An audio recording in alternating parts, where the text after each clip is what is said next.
Oke, halo semua dan bertemu lagi bersama gue Yoris di MotoGP 25 untuk karir episode ke-36, tepatnya di round ke-13. Dan di sini gue minta lagi sama kru tim kita untuk ngembangin atau ngelanjutin pengembangan di bagian elektronik agar star kita itu antiwiri dan juga TGS berfungsi sebagaimana mestinya. Karena hingga dari awal musim hingga sekarang masalah yang belum pernah terselesaikan, yakni di bagian electronic control unit. Apalagi kemarin di seri Brno kita mengalami masalah di mana untuk bagian roda belakang itu sering banget tergelincir saat exit corner. Padahal kita udah pakai TGS 4 yang notabene itu udah cukup kuat banget ya untuk meminimalisir adanya sliding untuk ban belakang. Dan akhirnya kita punya pimpinan klasemen baru yakni Francesco Bagnaia. Pecco kemarin ngalahin Marquez dan sekarang Marquez ketinggalan 5 poin dari Pecco Bagnaia. Apakah di Red Bull Ring ini Marquez bakal mengambil alih puncak klasemen dari Bagnaia atau mungkin justru bakal Pecco yang bertahan? Di sesi kualifikasi kita bertemu ke Q2 dan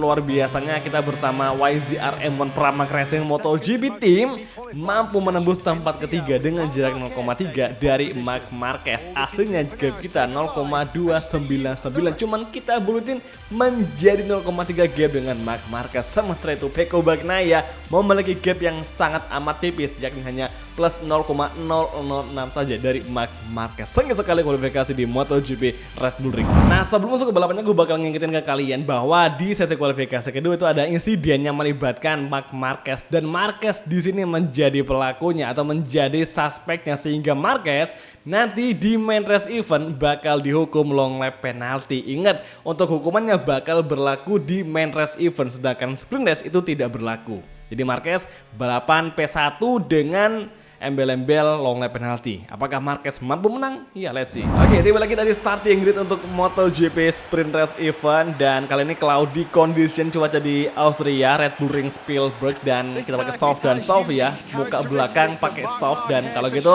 langsung aja kita masuk ke lintasan untuk ngelakuin balapan di MotoGP Red Bull Ring untuk round ke-13. Semangat! In a few moments. Oke semua, dan inilah dia sesi race kelas MotoGP 4 lap ke depan. Austrian Grand Prix round ke-13 sudah dimulai. Menuju tikungan pertama. Kali ini Marquez take the lead, Pecco Bagnaia kedua, dan Fermin Aldeguer masuk mengoper lagi Pecco Bagnaia. Gila, gue masih nggak nyangka sih Fermin bakal segila ini. Oke lah, mungkin Fermin startnya keempat, tapi ini benar-benar dia mengacaukan segalanya. Fermin mengacaukan Marquez dan juga Pecco Bagnaia. Kemudian exit corner menuju tikungan keempat. Harus dia sayangnya turun di tempat khusus saudaraku, dan kita harus terpaksa untuk bertahan di sini sembari mencari celah kosong, dan kita nge-shortcut kampret banget satu peringatan. Oke, di belakang ada beberapa insiden yang melibatkan Miguel dan juga dua orang itu crash dan not complete. Oke, Alex Marquez ternyata overtaking Zarco dari inside line, dan kini Binder wakil dari Red Bull KTM masuk di top 5. Karena nggak mungkin banget ya ngelihat Red Bull di sirkuit ini nggak bisa perform bersaing di 5 besar. Itu hal yang sangat tidak mengenakan. Kita ambil inside dari Brad Binder, kemudian bertahan dulu. Oke, ada sentuhan dengan Brad Binder. It's okay, dia nggak jatuh, kita pun juga nggak kena peringatan. Semoga saja. Oke, braking zone masih Binder mendefense. Kemudian menuju tikungan ke-11 atau tikungan terakhir untuk sirkuit Red Bull Ring. Gas lagi, RHD on, kita susul Brad Binder, dan sekarang kita diinvestigasi. Oke, mungkin kita bakal ngedapetin 2 peringatan untuk sementara waktu. First corner, kini Marquez masih menjadi race leader. Fermin 2, Bezzecchi ketiga, dan Pecco keempat. Menuju first chicane di sektor 1, tikungan 2, tikungan ketiga. Sektor chicane yang dibikin sengaja karena untuk meminimalisir adanya insiden yang terjadi pada MotoGP 2020. Insiden Franco dan juga Johan Zarco yang crash di entry corner tikungan ketiga yang hampir menyebabkan Maverick serta Valentino Rossi mengalami tabrakan. Itu agak ngeri, bukan agak, udah ngeri banget cuy. Oke, sekarang di tikungan ke-5 kita cukup melebar. Oke, kembali ke racing line dan full gas lagi, high speed corner sektor 3 di tikungan 6, kemudian entry corner tikungan ke-7. So far kita memiliki 2 peringatan dari FIM MotoGP Steward. Gap kita dengan Marquez 1,1 detikan. Apakah kita bisa mengejar Marquez di sisa balapan. Kita overtaking Pecco dari inside line, cukup mudah mengovertaking Pecco di sektor 3 gear. Oke, saat ini tikungan ke-10 menuju tikungan ke-11. Last corner masuk perlahan. Saya fokus pada Marco Bezzecchi di lap ketiga ini. Here we go. RHD on. Ini menjadi fastest lap of the race sementara waktu. First corner, Marquez masih menjadi leader dan kini menuju tikungan chicane di sektor 1. Marco Bezzecchi akan segera kita overtaking dari outside, gagal. Kita terlanjur late braking dan kita ketahan sama si Marco Bezzecchi tadi sehingga terpaksa melebar, dan kali ini Pecco kembali datang menyerang. Oke, kita beri dia kesempatan, langsung kita ambil alih, kita switch back dari inside line. Bisakah kini Yamaha menendang, membasmi Pecco Bagnaia? Sepertinya masih belum bisa di lurusan. Wajar, Gizmo versus M1 dan Pecco masih mendefense. Oh my goodness mate, kuat sekali defense dari Pecco sehingga Rizrio gagal untuk masuk kembali di 4 besar. Sehingga sekarang peluang kita meraih podium di sprint race event kembali tertutup. Tapi sekarang fokus kita ada pada Pecco Bagnaia yang bisa kita overtake lagi di tikungan ke-7. Tikungan ke-9, full gas kembali, Pecco tidak menyerang lagi. Kini Bezzecchi ada kontak dengan Rizrio. Sorry Bezzecchi, dan kita langsung diinvestigasi. Kayaknya kita bakal dapetin peringatan untuk yang ketiga kalinya. Kita overtaking masih belum bisa, ditutup langsung oleh Marco Bezzecchi. Here we go, lap ketiga telah usai dan kini lap keempat kita masuki last lap battle dengan Marco Bezzecchi. First corner, open gas. Lagi-lagi kita masih beradu exit dengan Marco Bezzecchi, tapi di entry corner inilah dia peluangnya, masih belum bisa di blocking oleh Marco Bezzecchi. Kemudian exit corner menuju tikungan keempat, Marquez ngacir 1,4 detikan. Kali ini tikungan keempat, exit corner, here we go, kita buru Marco Bezzecchi, menjauh Bezzecchi dari hadapan kita. Menuju braking zone. Tikungan kelima, inilah dia saat-saat yang kita tunggu untuk mendekati Marco Bezzecchi. Wah elah, Fermin Aldeguer terjatuh sepertinya kawan-kawan. Saat saya kan rookie 2025 terjatuh di last lap yang harusnya dia bisa meraih podium perdana di sprint race event. Terpaksa Fermin crash. Untungnya dia nggak sampai out of the race. Oke, tikungan ke-9 kita overtaking Marco Bezzecchi, bisakah? Dan nice sekali, ada momentum. Masih Bezzecchi mendefense, tahan dulu 2 tikungan terakhir. Dan sekarang saya bersiap-siap mengovertaking di last corner. Overtaking block pass dari Rizrio kepada Bezzecchi, dan kini di exit corner Marquez menang dan Rizrio finish kedua, Marco Bezzecchi ketiga, dan Pecco Bagnaia finish keempat. Dan inilah dia selagi balapan di MotoGP Sprint. Marquez, Rio, Marco Bezzecchi top 3, dan di belakang ada Pecco Bagnaia, Binder, Martin, Zarco, Di Gia, Rins, Miller, Bastianini, Acosta. Ini tumben banget Rins bisa finish di top 9 cuy, karena biasanya dia finish di urutan pucuk atau juru kunci di setiap balapan biasanya. Nah sekarang kita cek dulu untuk pembalap yang finish di posisi belakangan. 3 riders not complete, Fermin, Miguel, dan juga Alex Marquez. Fabio Quartararo finish ke-15 dan Marquez kembali mendapatkan puncak klasemen ya guys ya. Sangat disayangkan Pecco Bagnaia hanya mampu bertahan di 1 race saja, dan sekarang Marquez kembali unggul. Oke, masih ada main race event yang kita belum tahu nanti gimana prediksinya. Yang jelas kayaknya Ducati bakal tetap mendominasi. Iyalah pasti kan. Kalau gitu langsung aja menuju ke race berikutnya di main race event Austrian Grand Prix. Shoo!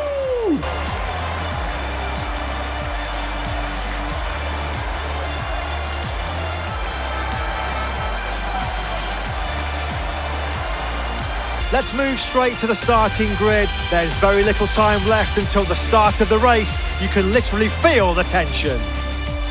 Today is a perfect day for racing. The sun is shining and temperatures are mild. Most of the riders unhesitatingly opted for medium tyres at the front and rear.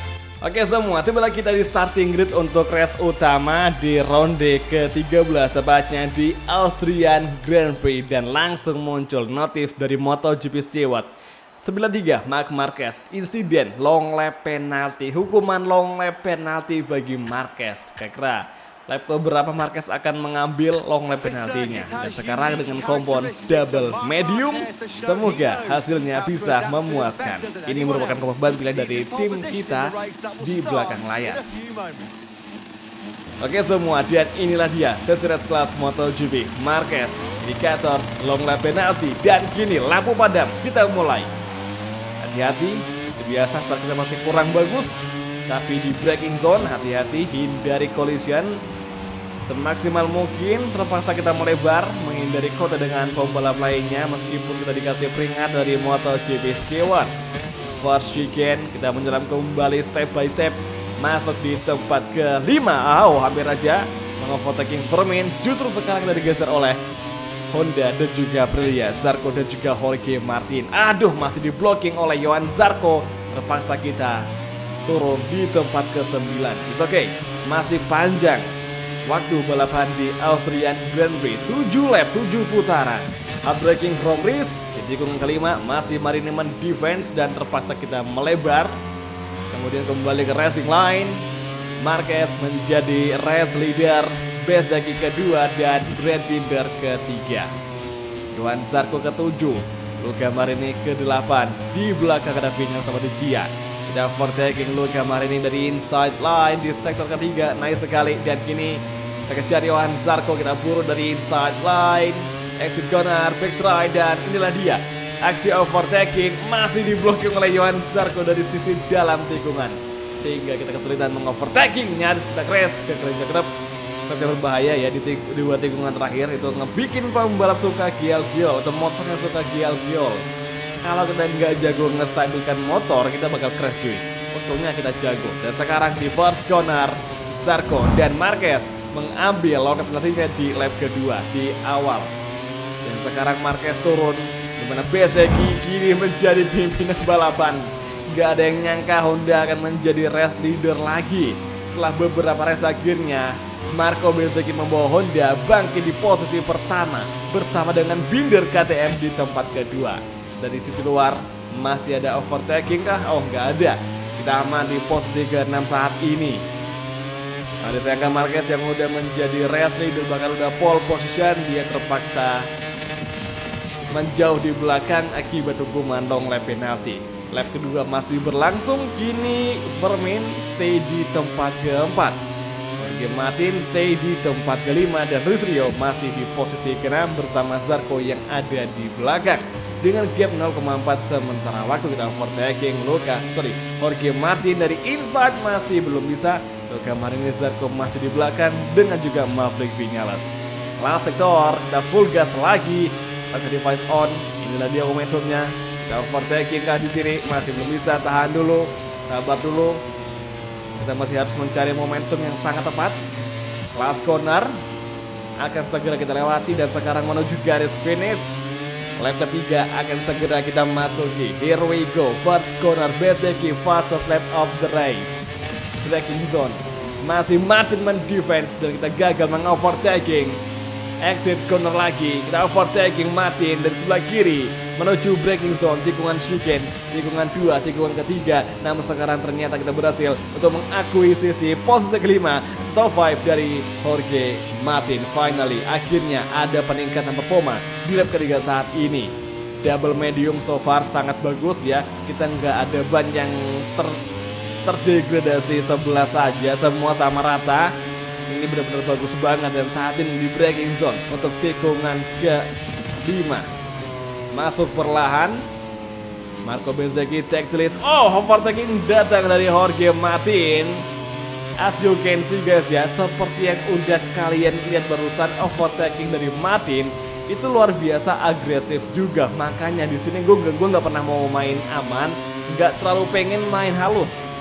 Kalau AI-nya ngebikin overtaking, ngebuat overtaking seperti itu, maka kita juga harus sama kan. Lagi-lagi Jorge Martin nubrukin kita. Oke, kita balas dengan cara yang sama.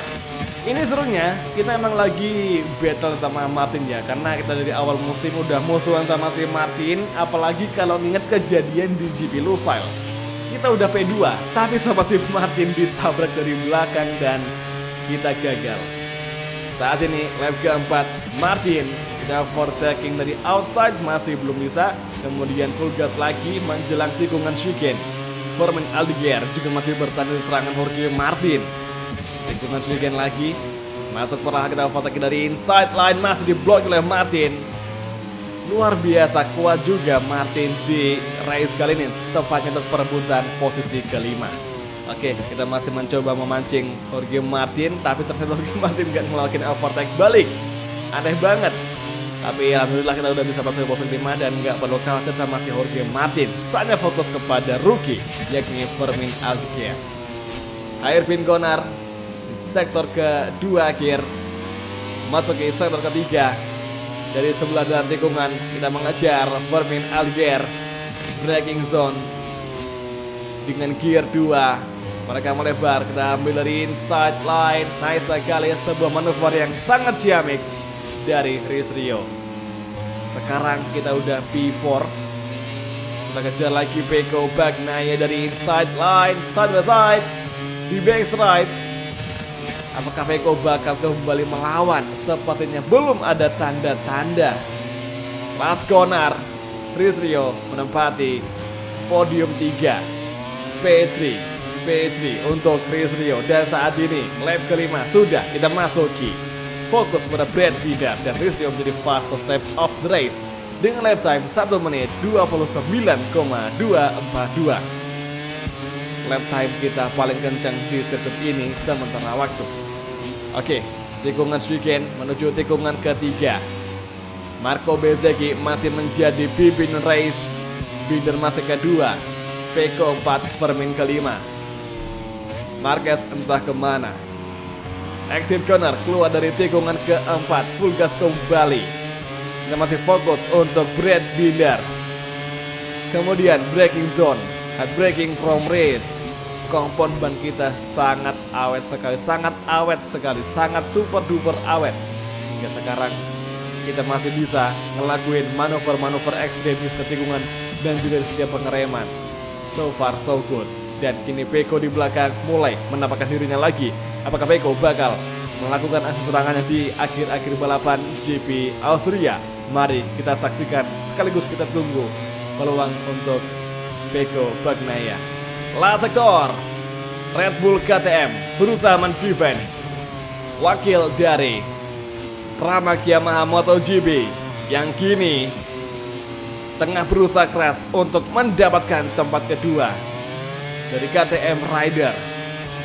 Di exit corner terlihat jelas RC16 lebih unggul daripada YZR M1. Tapi di tikungan kita boleh diadu. Exit corner, lap ke-6 sudah kita masuki dan Chris Rio masih mampu mempertahankan gelar fastest lap-nya. For chicane menuju tikungan ketiga. Exit corner, bantuan RHD, momentumnya pas, ada overtaking Binder, namun dia masih melawan. Kita beri dia ruang dulu. Balik ke racing line, exit corner, RHD on, mengejar Binder, bisakah di sini? Dan sepertinya masih belum bisa. Oke, Marc Marquez kembali di posisi ke-9 so far di lap ke-6. Oh my goodness mate, what happened dengan Brad Binder?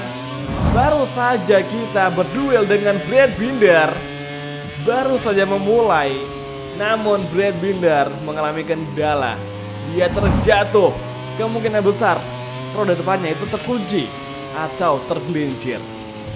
Tapi sekarang kita lupakan saja masalah itu dan hanya fokus kepada akhir race untuk battle dengan Marco Bezzecchi. Inilah dia, last sektor, last corner alias tikungan terakhir. Sektor pengereman di last corner kita masuki dan kini hati-hati, kerapnya berbahaya dan kemudian full gas dan lap ke-7 resmi kita masuki mulai saat ini. Last lap battle antara Bezzecchi versus Chris Rio, Honda versus Yamaha. Siapakah di antara kedua motor ini yang akan menembus posisi 1 atau posisi tertinggi di Austrian Grand Prix. Inilah dia, serangan demi serangan, manuver demi manuver dikerahkan seluruhnya oleh Rizrion mengovertaking Marco Bezzecchi. Inilah dia, tikungan keempat, exit corner, RHD on. Sektor 2 lurusan kita masuki dan tinggal 2 sektor lagi. Kita mencoba light break di braking zone, bisakah? Tikungan kelima, kita ambil inside line dan gap semakin rapat. Namun di exit corner, Marco Bezzecchi kembali menjauh. Tikungan ke-7, Marco Bezzecchi semakin dikejar oleh Rizrio saat ini. Rizrio mengambil inside line di braking zone. Tikungan ke-8 masih belum bisa masuk di tikungan chicane. Dia mengambil inside line dan kini Rizrio memiliki peluang untuk mengovertaking Marco Bezzecchi. Finally P1 kita dapatkan. 2 tikungan terakhir, Bezzecchi masuk. Tahan dulu dari inside line, manuver block pass ala Dovi Marquez. Dan kini di exit corner menuju garis finish sembari standing. Akhirnya YZR M1 menang di kandang Red Bull, di tempat di mana Ducati sering mendapatkan kemenangan semenjak 2016, dan akhirnya YZR M1 untuk pertama kalinya meraih kemenangan di seri Red Bull Ring Spielberg. Finally, Bezzecchi Pecco mengunci top 3 dan Marquez finish ke-7 setelah dia mendapatkan hukuman long lap penalty. Johan Zarco ke-6, kemudian top 10 dikunci oleh Fabio Di Giannantonio. Di posisi paling akhir ada Binder, Ogura, Miguel yang not complete. Sangat disayangkan. Oke, masuk di klasemen. Pecco kembali menjadi raja sementara waktu dengan menggeser Marquez, di mana sekarang Marquez ketinggalan 6 poin dari Francesco Bagnaia. Mungkin kalau Marquez barusan nggak LLP bakal lain ceritanya, tapi inilah faktanya. Semua udah terjadi dan inilah data yang tersaji sehabis atau seusai balapan di MotoGP Red Bull Ring di Austrian Grand Prix. Klasemen tim kita masih di posisi keempat, dan gokilnya di klasemen konstruktor Yamaha guys ya, dengan serius seorang diri bertarung di barisan depan, dan kita menggeser Aprilia untuk posisi runner up atau posisi kedua sementara waktu. Ini sebuah hal yang sangat menyenangkan sekali, bertarung seorang diri ya, meskipun dalam hati agak ngerasa sendirian, jadi kita bertarung seorang diri. Oke, syukurnya hari ini kondisi roda belakang kita udah mendingan, nggak kayak di balapan GP Brno. Intinya sih kita udah mulai ngerasa positif dengan pengembangan dari YZR M1 versi Prima Pramac MotoGP.